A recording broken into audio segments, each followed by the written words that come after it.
Assalamualaikum warahmatullahi wabarakatuh. Salam sehat, salam sejahtera dimanapun rekan-rekan berada. Hari ini kita akan membahas kromatografi. Apa itu kromatografi?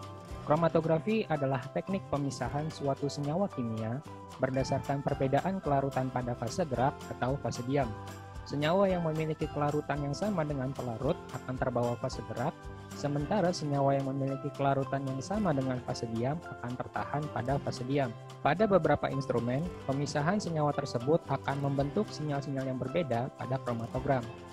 Kromatogram tersebut kemudian dijadikan dasar untuk menentukan tingkat keberhasilan pemisahan senyawa yang dibutuhkan. Parameter yang akan dibahas kali ini adalah resolusi, angka lempeng teoritis, dan efisiensi kolom. Untuk lebih lengkapnya, mari kita bahas beberapa soal yang berkaitan dengan parameter tersebut. Soal nomor 1. Apoteker di industri farmasi melakukan analisis paracetamol dan kafein dalam sediaan tablet menggunakan KCKT. Dari hasil kromatogram didapat waktu retensi paracetamol adalah 2 menit dan waktu retensi kafein adalah 6 menit. Lebar puncak yang diperoleh adalah paracetamol 2 menit dan kafein 1,5 menit. Berapa resolusi yang dihasilkan?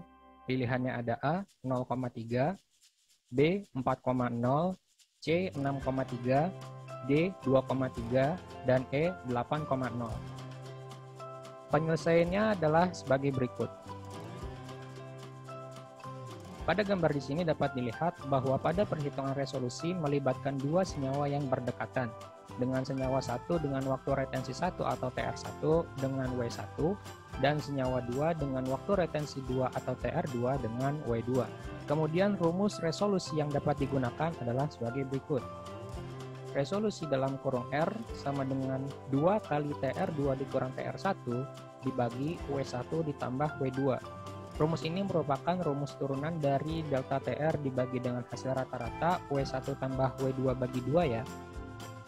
Lalu kita turunkan ke bawah menjadi 2 kali 6 kurang 2 dibagi 2 tambah 1,5. Kemudian didapat 2 kali 4 dibagi 3,5. Kemudian dibagi didapat 2 kali 1,14 dan kemudian didapat hasil akhir resolusi pada soal ini adalah 2,28 yang kemudian dibulatkan menjadi 2,3 sehingga jawabannya adalah D 2,3. Secara garis besar, hasil resolusi di atas 1,5 telah menunjukkan hasil pemisahan senyawa yang sempurna dan telah menjadi indikasi bahwa sistem kromatografi telah optimal untuk memisahkan senyawa analit yang diinginkan.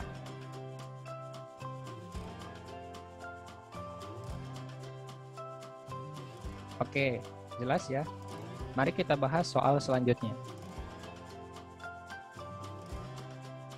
Soal nomor 2.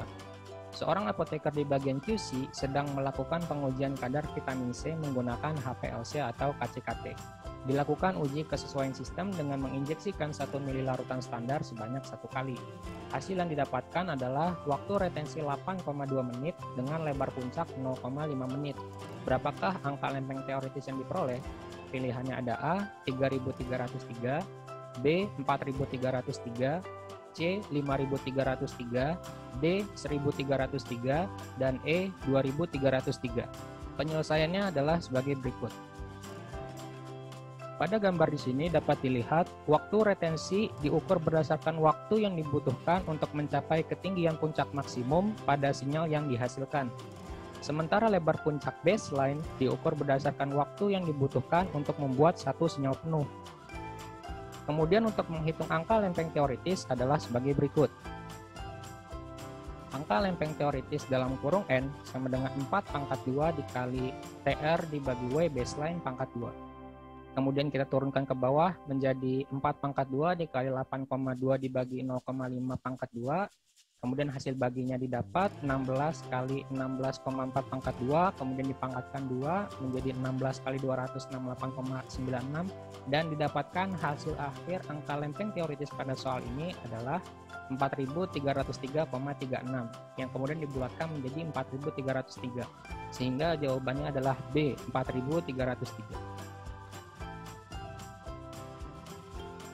Secara garis besar, semakin besar nilai N atau angka lempeng teoritis, maka semakin kecil peak atau sinyal yang dihasilkan. Hal ini juga berkaitan dengan perhitungan efisiensi kolom. Perhitungan efisiensi kolom dilakukan dengan membagi panjang kolom dalam milimeter